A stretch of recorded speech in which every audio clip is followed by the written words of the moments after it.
자, 공지사항부터 먼저 말씀드릴게요.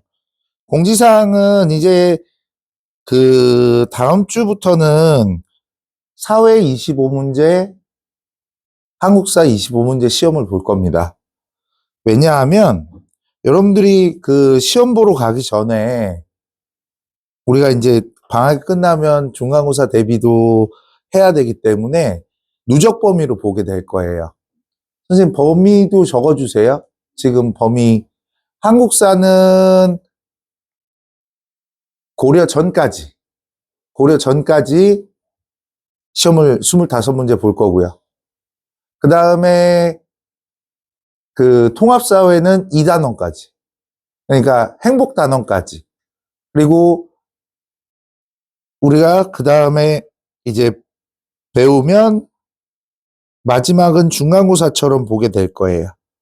자, 오늘 통합사회는 111쪽 펴주시면 되고요. 통합사회는 111쪽 펴주시면 되고요. 누적 범위로 보기 때문에 시험 시간이 조금 늘어날 수 있어요. 그리고 그 시험에 대해서 많이 질문을 하셔야 돼요. 해설지도 드리니까 해설지로 답만 체크하시지 마시고 해설지도 확인을 하면서 문제를 푸셔야 돼요. 알겠죠? 자, 그러면 한번 가볼게요. 오늘은 지형과 인간생활에 대해서 배우게 될 겁니다. 지형과 인간생활에서는 약 2문제 정도 출제가 될 수 있고요. 먼저 산지지역에 대한 것들. 산지지역은 당연히 해발고도가 높고 경사가 급해서 사람들이 많이 살지 않겠죠. 그리고 산지지역에 살 때는 경사가 완만한 곳에서 거주하게 됩니다. 여러분들의 부모님들이, 아니 아빠가 나는 자연인이다 이런 거 많이 보시죠. 나는 자연인이다 보면 이렇게 산이 깎여진 여기다가 집을 짓고 많이 사세요. 그런 것들 평평한 지역에서 이렇게 살게 되는데 그 자연인들은 뭐 먹고 살까요? 거기서 먹고 사는 거는 이런 거예요. 버섯, 나물 등을 채집해서 팔거나 그 다음에 목축업을 하기도 해요. 근데 우리 배웠어요. 저번 시간에. 유목은 뭐라 그랬죠? 수평적 이동을 한다고 그랬어.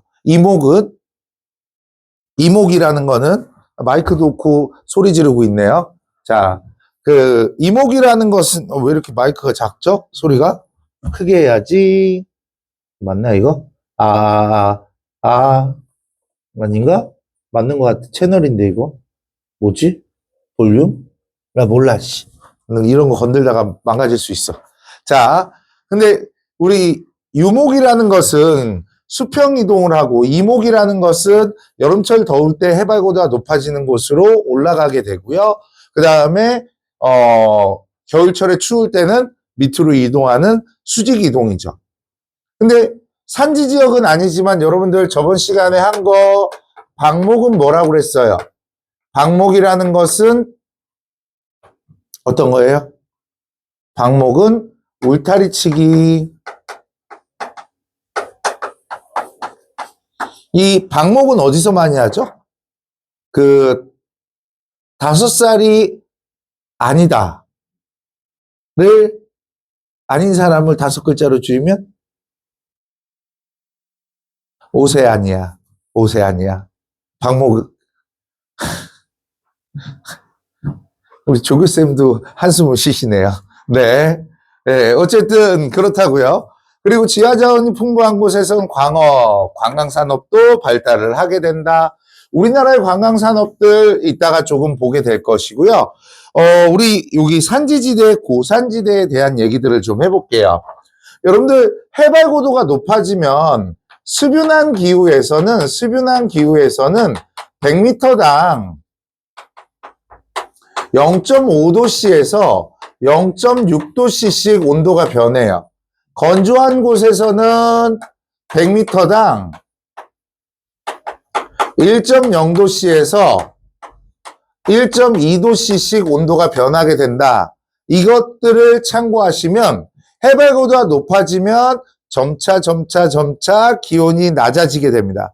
특히 열대지방은 평지에서 살기 힘들기 때문에 사람들이 산지로 올라가서 도시를 만들게 된다라고 할 수 있습니다.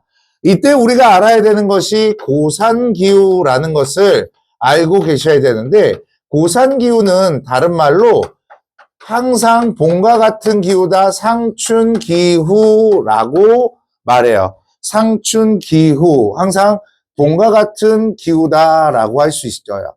얘네는요 해발고도 2000m 해발고도 2000m 이상에서 주로 도시가 발달하게 되는데 에콰도르의 키토 같은 도시는 2853m래요. 여러분들 어느 정도냐면 우리나라 백두산이 2000m가 안 돼. 백두산이래. 한라산이 2000m가 되지 않습니다. 그러면 더 위에서 존재한다는 것이죠. 그래서 항상 봄과 같이 느낄 수 있다라고 할 수 있고 연중 12도에서 13도의 상춘기후가 나타난대요. 하지만 여기는 사계절이 하루 동안 다 보인다고 그래요. 아침과 밤에는 너무나 추워서 여러분들 멕시코인들이 이렇게 모자 큰 거 쓰고 뭐 판초우이 같은 거 덮어 쓰고 담요 같은 거 덮어 쓰는 거 보신 적 있을 거예요. 그런 것들이 아침과 저녁, 밤에 너무 춥기 때문에 그렇다는 거죠. 또 우리 이 고산지대의 고산기후가 나타나는 곳에서는 고대 문명의 터전이 되었다라고 할 수 있는데 옛날 사람들도 더운 것을 피해서 산으로 올라가게 됐죠. 뭐 여러분들 들어봤을 거야. 잉카 제국이나 아즈텍 문명 이런 것들이 전부 다 고산지대에서 발달했다라고 할 수 있죠. 이 고산기후는 어디서 많이 보이냐면 라틴 아메리카의 나라들에서 많이 보일 수 있다라고 하는 거. 에콰도르나 뭐 페루 이런 나라들이요 축구를 잘하는 이유가 있대요. 일단 폐활량이 좋대요. 올라가면 공기가 희박하기 때문에 폐활량이 좋아서 축구 대표팀들이 축구를 잘하게 된다라고 합니다. 고산기후에서 상춘기후 꼭 보시고 가셔야 돼요. 그다음 고산 지역은 티벳 고원이 있는데 이 티벳 고원은 어디 뒤에 있냐면 에베레스트 뒤쪽에 위치한 고원이라고 할 수 있어요. 여기는 온대고원 또는 냉대고원이라고도 합니다. 온도 변화가 커서 이곳은 고산기후 지역이라고 얘기하긴 어려워요. 자, 우리 그 다음에 나오는 것이 우리나라의 고위평탄면, 강원도 대관령이 대표적인 곳인데 우리나라 지형은 이런 식으로 생겼어요. 동고서저 지형이라는 것은 알 수 있죠. 이렇게 동고서저 지형이 이루어진 이유는 신생대 3기 경동성 요곡운동 때문에 나타났다라고 할 수 있는데 신생대 3기 경동성 요곡운동 경동이라는 말은 경사할 때 경자고 움직일 동자예요. 그래서 기울어져 움직임이라는 뜻을 가지고 있어요. 기울어져서 움직여졌다.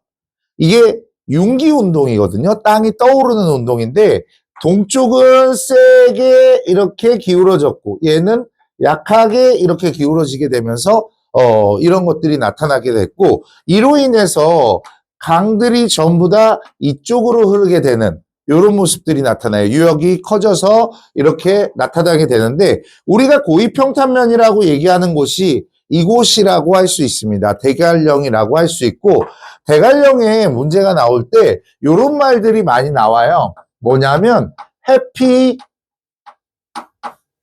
700이라는 말이 되게 많이 나옵니다. 해피 700이라는 것은 해발고도가 700m가 된다라고 할 수 있고 이곳이 사람이 가장 숨쉬기 좋은 해발고도라고 얘기를 해요. 산소의 밀도가 사람한테 적합하게 나타난다라고 할 수 있고요. 대관령은 놀러 많이 가죠. 가보면 풍력발전소가 있고요. 왜? 해발보다 높고 바람이 많이 부니까. 그 다음에 고랭지 농업. 배추밭이 장난이 아니에요. 여러분들 집에서 김장하시는 분 손 들어보세요. 그거 안 해요? 부모님들이 절임 배추 시켜서 하지 않아요? 그거 하죠? 다 여기서 와요. 해남 아니면 여기서 와요. 그래서 여기 배추밭에 가면요. 끝이 안 보이는 배추밭. 꿀팁 하나 알려줄까요? 이 밭대기로 팔거든요. 배추밭을. 근데 사과 넣으시는 분들이 좋은 것만 이렇게 갖고 가요. 이렇게 쭉 심어져 있는데. 그러면 밭주인한테 저거 저희 조금 갖고 가도 돼요? 라고 물어보고 갖고 오셔도 돼요. 왜냐? 어차피 갈아엎을 거거든요. 그래서 이렇게 큰 거 말고 요만한 것들 많이 얻을 수 있대요. 안 갈 거지만 얘기해줬어요. 그래서 배추 같은 것들을 되게 많이 키우고요. 그 다음에 스키장. 대관령 하면 또 스키장이 있잖아요. 용평 리조트 뭐 이런 것들 있잖아요. 요즘 이름 바뀌었던데. 용평 리조트 말고 뭐예요? 홍천에 있는 거? 아, 스키 타러 안 가요? 겨울엔 공부해야 돼요? 예. 그거 받치고 있으면 졸려요.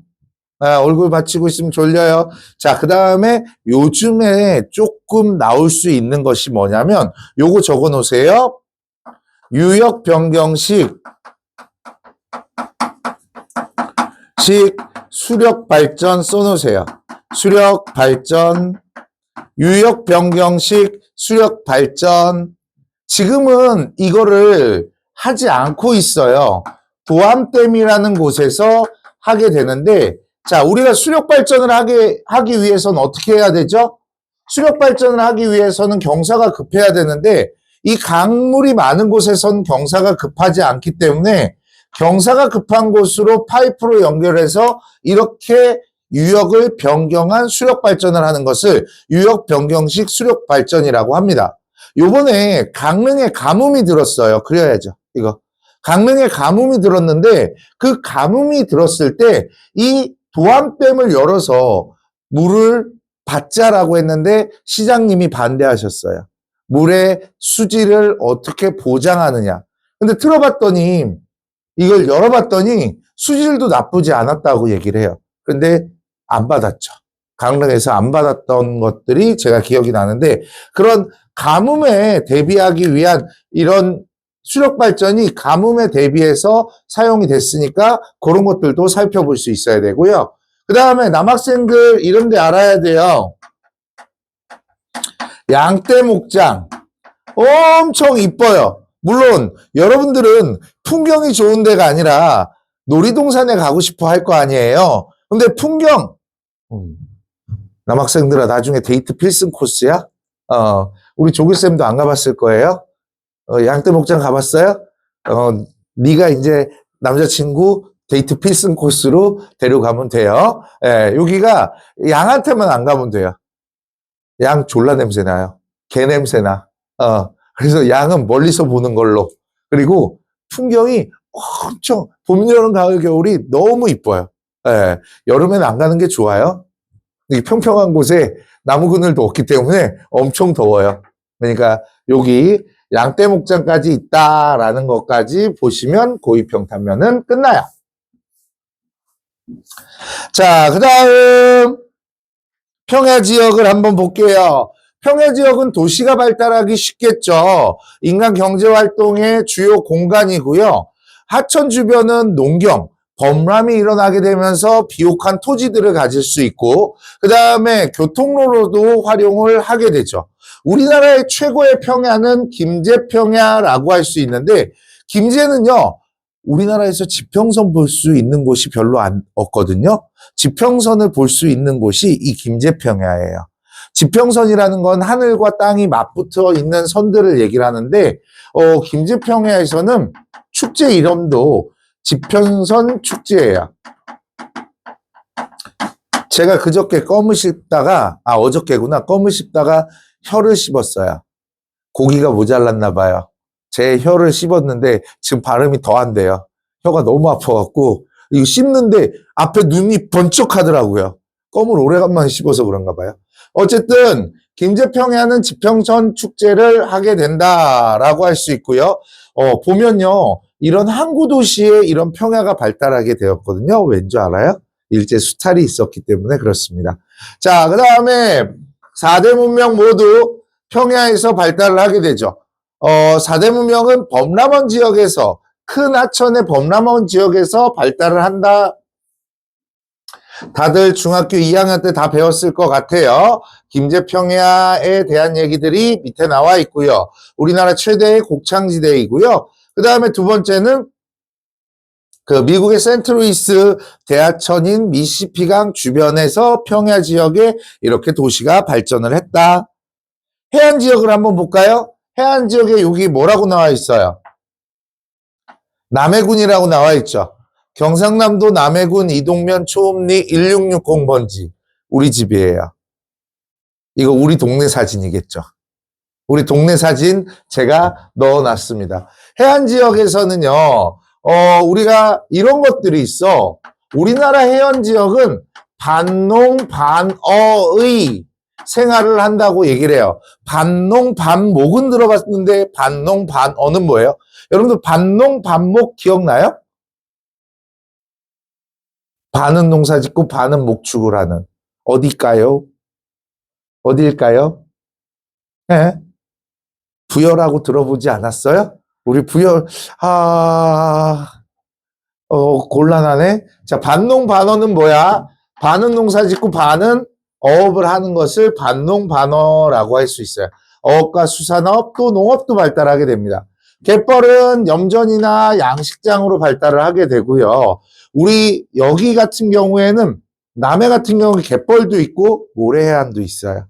그래서 염전은 없지만 양식장이 엄청 많고요. 죽방염이라는 게 있거든요. 죽방염. 죽방 때린다가 아니고요. 죽방염 대나무로 만든 이 멸치잡이, 조수간만의 차를 이용한 멸치잡이 같은 것들을 하게 돼요. 그 다음 중국 상하이, 그 다음에 우리나라의 부산, 이런 곳에서는 항구 도시가 발달을 하게 되었다. 요 정도는 다 알고 있죠. 자, 여기에다가 이제 하트 뿅뿅 해보셨으면 좋겠어요. 특히 카르스트 지형이 시험 문제에 많이 나오니까 카르스트 지형에 대해서 잘 알고 계셔야 됩니다. 먼저 화산 지형 같은 경우에는 화산 활동으로 만들어지는 것이고 아직도 이 화산이 죽지 않은 곳이 있죠. 우리가 죽은 화산을 사화산, 산화산을 활화산, 쉬고 있는 화산을 휴화산 이렇게 얘기를 하거든요. 근데 우리 백두산 영화도 있고 백두산은 발해 때 폭발을 하게 돼요. 상경용천부가 수도였던 발해는 이 상경용천부 자체가 이 백두산 주변에 있었기 때문에 백두산의 폭발로 인해서 많은 상처를 입었고 그때 누가 쳐들어와? 거란이 쳐들어와서 멸망을 시키게 됩니다.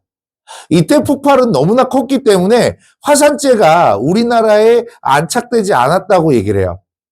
화산재가 그 성층권에 제트기류가 부는, 제트기류는 동쪽으로만 불어요. 그래서 비행기를 동남아 타고 왔다 갔다 할 때 갈 때보다 올 때가 훨씬 더 시간이 적게 드는 이유가 제트기류 때문에 그렇다고 해요. 우리나라에서는 백두산의 화산 폭발 흔적을 찾기 어렵지만 일본에서 땅을 파면 백두산의 화산 폭발 흔적을 찾을 수 있다고 얘기를 합니다. 어쩌면 지리 가르치시는 분들은 이 백두산 천지를 칼데라호라고 얘기를 하거든요. 칼데라호라고 얘기를 하는데 이 칼데라호는 뭐냐면 이게 화구예요. 화구, 불 나오는 곳. 여기가 무너져서 윗부분이 무너져서 이 호수가 넓어지는 것들, 이걸 칼데라호라고 그래. 쉽게 얘기하면 화구의 칼데라. 화구의 칼데라. 나 힘들어. 웃어줘, 빨리. 웃어줘야지 내가 열심히 할 거 아니야. 자, 백두산 천지에 되게 넓거든요? 넓은데, 이 백두산 천지를 전부 다 보려면 3배가 덕을 쌓아야 된대요. 근데 제가 3번이나 갔거든요? 한 번도 다 못 봤어요. 누가 덕을 안 쌓은 걸까? 혹시 그것이 나일까? 우리 부모님일까? 근데 우리 아버지는 한 방에 봤거든? 그럼 나야? 원인이? 세 번을 갔는데 못 받고, 가서 계란하고 옥수수만 사 먹었어요.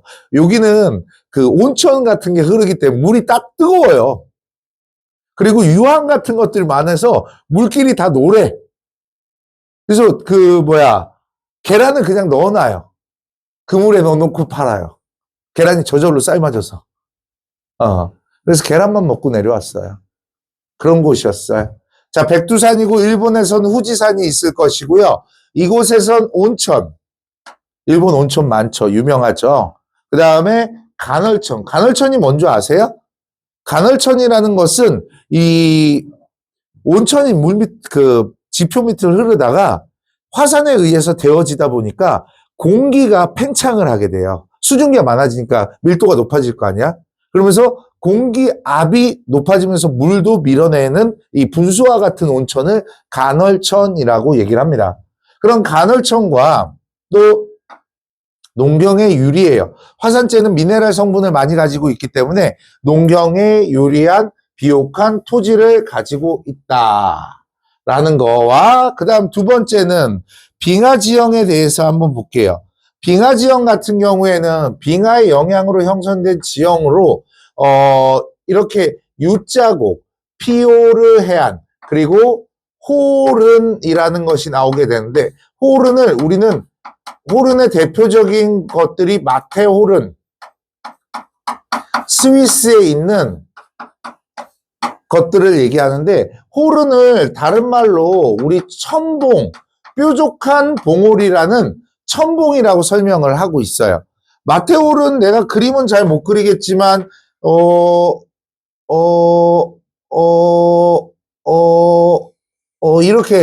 이렇게 생겼던 것 같아. 여기 이렇게 돌아서 위쪽으로 올라가게 되면 엄청 멋있는 설경이 보입니다. 설경이 보이는데 여기서 여러분들 10원빵 먹어봤어? 10원빵? 경주 가면 10원빵 팔거든? 여기 마테오른 빵 팔아. 마테오른이 치킨 빵 팔아요. 개 비싸요. 스위스는 물가가 너무 비싸서 예전에 제가 맥도날드 갔다가 7명에서 맥도날드 갔는데 20만 원이 더 나왔어요. 그 정도로 비싼 데가 스위스고요. 여기는 한 번쯤은 가볼 만한 곳. 그렇게 생각했으면 좋겠어요. 그 다음에 카르스트 지형. 카르스트 지형에서 꼭 봐야 되는 것은 이 탑산 카르스트. 카르스트를 꼭 보셔야 합니다. 탑산 카르스트는 중국의 장가게, 그 다음에 베트남의 하롱베이,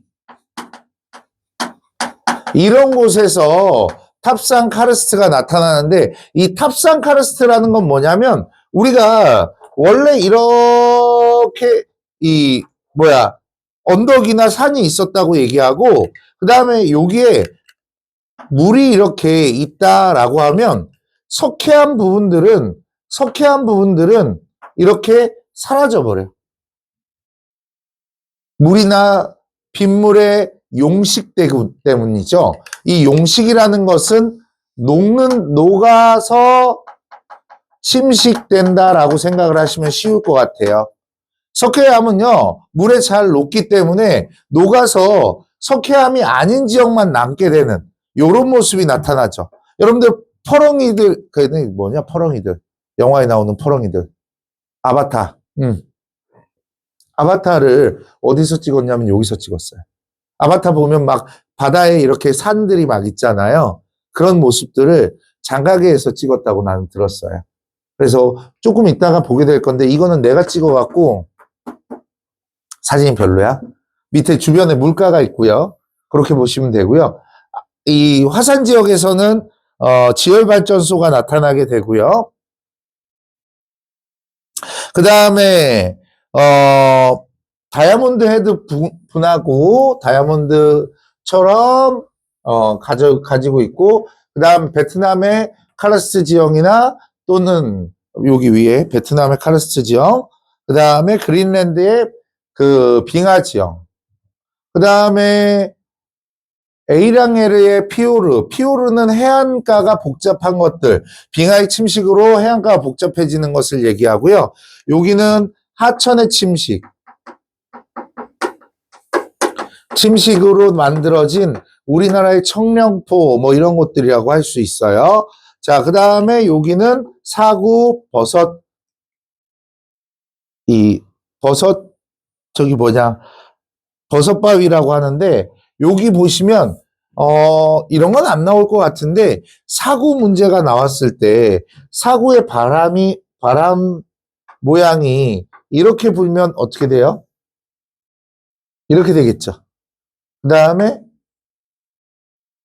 그러니까 바람이 부는 방향이 어디인가를 물어보는 문제도 가끔 나오기도 해요. 그 다음 여기는 왜 이게 큰머리 버섯 그게 됐을까?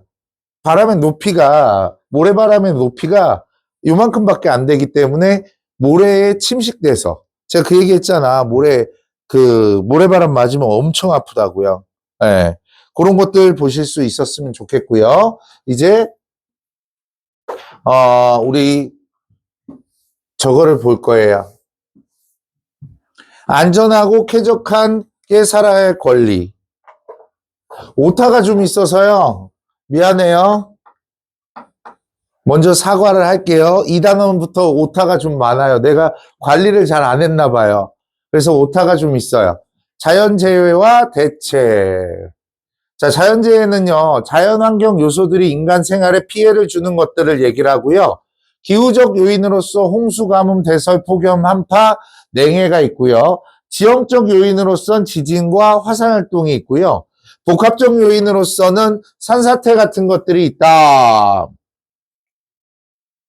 그래서 주요 자연재해별 특징과 대책. 여러분들 강남역에서 차 위에 올라가 있는 본자 본 적 있어요? 예, 재작년 일이죠. 원래 강남역은 물에 잠기지 않도록 되어 있는데요. 그 배수 탱크, 그러니까 물을 저장하는 탱크가 강남역 밑으로 있었어요. 근데 그거를 복합시설로 바꾸는 바람에 이렇게 홍수가 났다고 얘기를 해요. 홍수 같은 경우에는 하천이 범람해서 나타나고 지표 상태나 배수 관리 체계에 따라서 달라질 수 있다라고 하는데, 뭐냐면 아스팔트가 많아지게 되면 빗물이 흡수될 수 있는 공간이 부족해져서 하천이나 하수구로 금방 물이 흘러내려가요. 그래서 문제를 일으키는 것이다 라고 할 수 있습니다. 저는 예전에 비가 너무 많이 와서 학교를 출근하는데 잠기지 않은 곳까지만 갔어. 그 다음에 걸어서 지하철역을 가서 지하철을 타고, 지하철을 안 잠기고 위로 가는데, 그래서 타고 갔거든요. 근데 그날 저만 출근했더라고요. 비가 너무 많이 와서 학교에 저만 출근했더라고요. 11시 되니까 다들 오시더라고. 아침에 학생들도 안 왔는데 저만 출근했어요. 별로였어요. 자, 그래서 홍수는 다들 알 거라고 생각하고요. 그 다음 봅시다. 가뭄. 오랜 기간 비가 안 왔고 작년에 이게 많았어요. 진행 속도가 느리고 산불 발생 가능성이 높아지지만, 이런 것들, 가뭄을 예방하는 것, 나무를 심는 것도 가뭄을 예방하는 것이라고 하니까 산림, 녹화 이런 것들, 그 다음에 보는 작은 댐을 보라고 합니다. 저수지 등의 수자원 관리를 하면 되고요. 대설 같은 경우에는 짧은 시간에 많은 눈이 내리게 되면, 나는 눈이 싫어요. 세상 더럽히는 게 눈이잖아요. 별로인 것 같아. 그리고 자가용 돌아가잖아. 특히 우리나라는 전륜구동이기 때문에 조금 잘못하면 이렇게 앞쪽이 돌기도 해요. 근데 후륜구동은 언덕도 못 올라간다고 해요. 전륜이 눈에 버티기가 쉽다고 하네요. 자, 눈의 무게, 눈 30m. 여기서 여기까지 한 30m에서 50m 정도 되는데 소형 트럭 6대래. 눈 무게가. 그래서 비닐하우스가 무너지죠. 자, 그 다음 우리 여기도 보고 가야 돼요. 태풍 완전 중요해요. 태풍 완전 중요합니다. 여러분들 태풍의 경로에 따라서 우리는 위험하게 우리나라가 위험해지기도 하고 위험하지 않아지기도 하는데 자 이렇게 제주도까지 그려볼게요.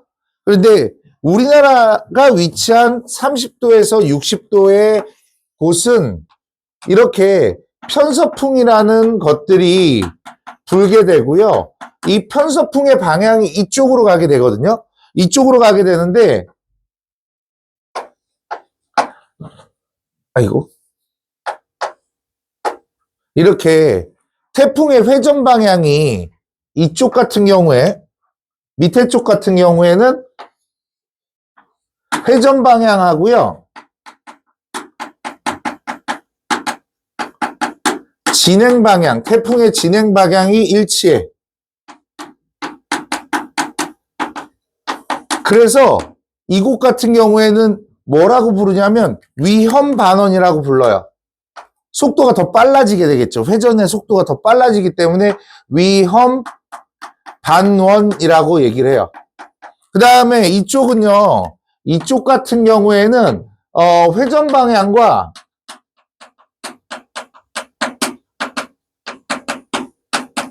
진행 방향이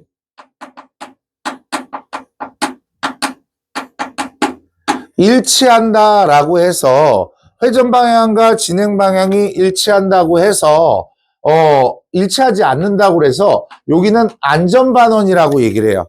속도가 줄어들게 되거든요. 그래서 안전반원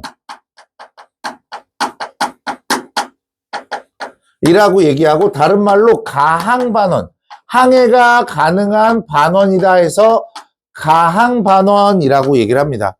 일본은요 우리나라한테 참 좋은 것도 많아요. 태풍도 막아주고요 지진도 막아주고 화산도 막아줘요. 그래서 일본 뭐 친일파 아니야 감사하라고 그러는 거 그거 아니니까 보셔야 되고 제가 예전에 제 후배 중에 고시공부 걔가 1차도 붙고 좀 괜찮은 애였는데 2002년에 태풍이 일로 가버렸어. 일로 가면 어떻게 돼? 한반도 남부지방이 위험반원에 들어가게 되겠죠. 근데 강릉에서 걔네 집이 횟집을 했는데 횟집이 없어졌어. 태풍이 지나가고 나서. 횟집이 다 날아가 버렸어. 그래서 대출도 받고 국가 지원도 받아갖고 옛날 횟집보다 절반으로 줄였는데 그 다음에도 태풍이 이쪽으로 지나가는 바람에 학원 강사를 시작했어요. 고시를 포기하고. 태풍이 어느 쪽으로 가느냐에 따라서 달라진다는 얘기입니다. 자, 그 다음에 우리가 지진이나 화산, 산사태 이런 것들이 있는데 지진이나 화산 자, 지진이나 적어놔야 돼. 지진이나 화산이 빈번하게 일어나는 곳이 어디냐면 환태평양 조산대가 이런 곳이다 라고 할 수 있어요. 환태평양 조산대는 이 판과 판이 부딪히는 곳이기 때문에 힘내. 어떻게 영양갱을 먹어보지 않으려? 조금만 참고 잘래? 쉬는 시간 다 와가. 더우면 이걸 좀 옷을 좀 벗으면 잠이 좀 덜 와요. 그러니까 이 환태평양 조산대가 판과 판이 부딪히는 곳이기 때문에 지각이 불안정해요. 지각이 불안정해서 이런 태풍이나 지진이 활발하게 나타나게 돼요. 그래서 요곳을 뭐라고 하냐면 불의 고리라고 합니다. 불의 고리라고 얘기를 해요. 이 불의 고리 같은 경우에는 지진 화산이 빈번한데 요즘에는 우리나라도 지진 오죠. 나 포항 지진 일어났을 때 얼마나 짜증났는 줄 알아요? 수능이 일주일 연기돼 버려서 제가 출국하려고 인천공항에 있었는데 인천공항에서 전화가 왔어요. 삐삐삐삐삐삐 이거 하고 나서 나는 뭐 상관없겠지. 그런데 수능 취소. 전화 옴. 다시 돌아오래. 그 비행기 반납하고 다시 돌아왔죠. 근데 비행기 값을 이거 메가 사람들도 볼 텐데. 왜 안 나오는 거야? 안 나오지, 지금. 나 혼자 목소리가 높은 것 같지? 나오나요? 어쨌든 빨리 하고, 근데 그 비행기 값도 안 물어주고 저보고 수업하라고 일주일 더 하라고 그래서 짜증났었어요. 애들은 쓰레기통에 책을 버렸거든요? 그 지네 책 찾아가느라고 막 고생하고 막 그랬어요. 요즘에는 이제 지진 나도 되죠. 수능 문제집을 2케이스를 만든대요. 그래서 하나는 공개하지 않고 하나는 그렇게 된다고 얘기를 하고요. 지각 내부 에너지가 갑작스럽게 나타나게 되면서 이런 것들이 집안이 흔들리게 되고요. 이 지진의 대책으로는 내진 설계. 내진 설계는 지하에 묻은 파이프가 이렇게 되어 있으면 구부러져 버리거든요. 그래서 파이프에 이런 주름을 줌으로써 회전이 될 수 있도록, 움직일 수 있도록 이렇게 하는 것이 내진 설계라고 할 수 있습니다. 그리고 일본 같은 경우에 내진 설계를 하기 때문에 집 건물이 막 흔들리는데 안 부러져. 그 빌딩 같은 것도 그런 것들이 있다. 그다음 산사태. 산사태는요. 여러 가지 요인들 때문에 나타나요. 지진 때문에도 있고 비가 와서 그런 것도 있고 제가 태풍이 불 때 얼마나 무서웠냐면 태풍이 속도가 장난 아니에요. 우리 엄마가 나 제주도에 한 달 살게 할 때 오신다고 그래갖고 이모들이랑 비행기 탔는데 착륙을 못해서 3번 시도하다가 김포로 다시 돌아가셨어요. 그리고 그 엄마 모시러 갔다가 들어가야겠다 하고 들어가는데 그거 있죠. 아파트에 종량제 쓰레기 버리는 그 큰 쓰레기통 있잖아요. 그게 굴러다녀. 그 다음에 이 신호등이 이렇게 움직여요. 그러다가 이렇게 꺾어져. 나무도 부지직하고. 태풍 불 때 산사태도 겪은 적 있어. 고속도로가 산사태 때문에 막혀 있대요. 그래서 국도로 가고 있는데 하면서 확 무너지는 거예요. 내 뒤에서. 그래서 뭐지 그러고 섰는데 우리 아내가 빨리 안 가? 딴 데도 무너지면 어떡할 거야? 그래 빨리 가라 그래서 빨리 갔죠. 그래서 안 죽은 것 같아요. 그래서 이런 자연적인 요인도 있겠지만 도로 같은 것들을 만들면서 이런 그 비탈면의 절개면 부분이 이렇게 망가지기도 한다라는 거 그런 거 보시고요. 마지막으로 우리는 안전권을 가질 수 있어야 된다. 안전권과 환경권에 대한 헌법과 재난관리 및 안전기본법 보시면 자 국가는 재해를 예방하고 국민을 보호하기 위한 안전권에 대한 것이 이 34조 6항이고요.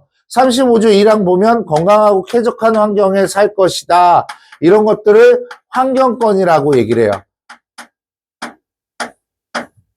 환경권이라고 얘기하니까 환경권이라고 얘기하니까 적어두시고 보셨으면 좋겠어요.